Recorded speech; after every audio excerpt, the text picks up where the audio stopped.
Ouais, salut. Moi, je suis David. Voilà, je suis un businessman. Voilà, donc, du coup, le business en ligne que je fais. Voilà, donc, ce soir, je me faire une vidéo en fait pour vous montrer comment utiliser un portefeuille nommé portefeuille Binance. Voilà, c'est-à-dire que le portefeuille Binance, pour être cool, le portefeuille Binance, c'est un portefeuille compatible à la crypto-monnaie. Si vous voulez en fait faire le trading, si vous voulez en fait investir dans les crypto-monnaies. Donc, je pense que c'est un portefeuille vraiment idéal. Et je vous conseille, c'est le plus grand portefeuille que les gens savent. Voilà, donc, je vous conseille d'utiliser ce portefeuille. Et tous ceux qui voudront essayer de créer le compte, ceux qui ne savent pas créer le compte, vous laissez un commentaire pour que je puisse encore vous montrer cela. Voilà, mais ce soir, j'aimerais vous montrer comment recevoir, pour ceux qui en ont déjà, comment recevoir ou comment envoyer des crypto-monnaies au sein du portefeuille Binance. Et c'est parti. On ouvre le portefeuille, on clique sur Binance, on ouvre le portefeuille. Donc, une fois le portefeuille ouvert, voilà, vous allez voir que les données seront téléchargées. Voilà, ça veut dire que moi, je me suis déjà positionné dans le portefeuille. Donc, nous voyons que le portefeuille, voilà, nous voyons les différentes crypto-monnaies qui se positionnent ici. Là, donc, nous avons BNB en haut, nous avons Bitcoin, voilà, donc tout ça sont des crypto-monnaies.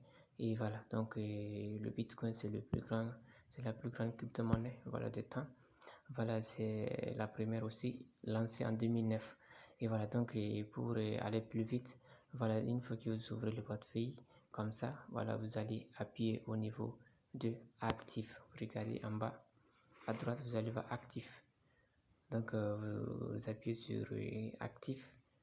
Voilà, donc pour passer là-bas, donc une fois sur actif, voilà, vous allez voir ici en haut à gauche, ici, ajouter des fonds. Donc, vous appuyez là-bas. Voilà, donc vous allez voir dépôt sur la blockchain, dépôt des crypto-monnaies depuis d'autres plateformes, recevoir via Binance Pay et accepter avec des XEF, accepter facilement. Et tout ça, ce sont des options que vous voulez choisir. Ici, et pour recevoir avec un lien, donc vous appuyez sur déposer des actifs depuis d'autres plateformes. Et si vous appuyez ici, vous choisissez la crypto dont vous voulez. Binance, il y a Bitcoin, il y a Ethereum, il y a USDT, il y a BNB, ainsi de suite. Et si vous ne voyez pas votre crypto, vous pouvez appuyer sur la barre de recette des cryptos et vous écrivez les cryptos, la crypto dont vous voulez. Une fois que vous écrivez, ça va apparaître. Et ici, bon, moi je vais choisir un USDT qui veut dire dollar. Donc ici, j'appuie USDT. Voilà, les différents réseaux vont apparaître. Et maintenant, voilà, le réseau BNB, SmartChain, BP20, il y a TRC20, il y a le réseau Aptos, il y a le réseau Ethereum, il y a Polygon, ainsi de suite. Vous choisissez les réseaux dont vous voulez. Et voilà, terre à terre, on prend, excusez-moi, ça c'est réparti. Voilà, donc une fois nous appuyons sur BP20, voilà, une fois appuyé sur le réseau BP20, voilà mon adresse qui apparaît. Voilà mon adresse. J'appuie sur ici, j'appuie copier et maintenant mon adresse a été copiée. Voilà, et là maintenant, et si je vais envoyer maintenant, voilà, à une personne, comme j'ai déjà copié mon adresse, voilà, pour envoyer. Donc on revient ici, voilà, vous voyez, envoyer. Si vous appuyez envoyer, voilà, et envoyer à des utilisateurs de Binance, retrait sur la blockchain, retirer des cryptos de Binance vers d'autres plateformes. C'est-à-dire que celui que vous allez envoyer les cryptos, si la personne vous a partagé son adresse de la crypto dont il veut, donc vous allez prendre l'option retirer des cryptos de Binance vers d'autres plateformes. Et si vous appuyez là-bas, et maintenant, on va vous demander de choisir en fait la crypto dont vous voulez envoyer.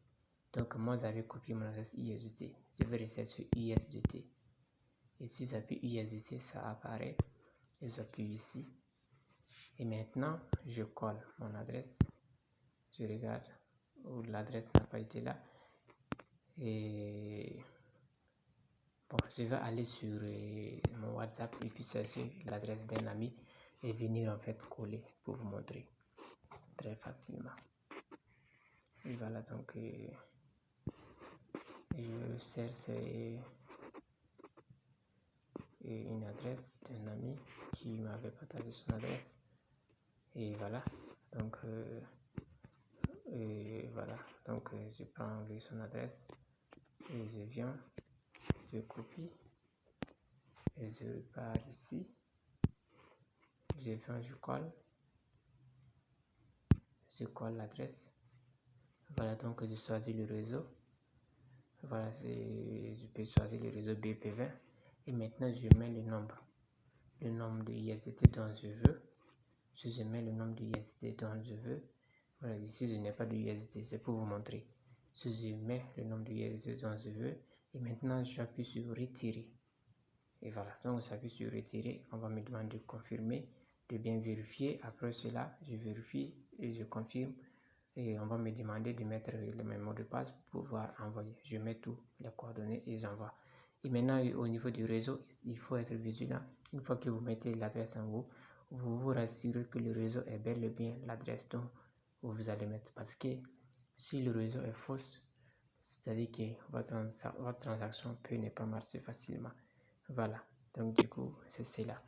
Et voilà, donc encore, il y a une autre option pour envoyer encore à un utilisateur de Binance. Là, c'est transfert inter Binance, envoi par mail ou numéro de téléphone ou ID. Si vous appuyez là-bas, voilà, donc la personne doit vous envoyer son mail.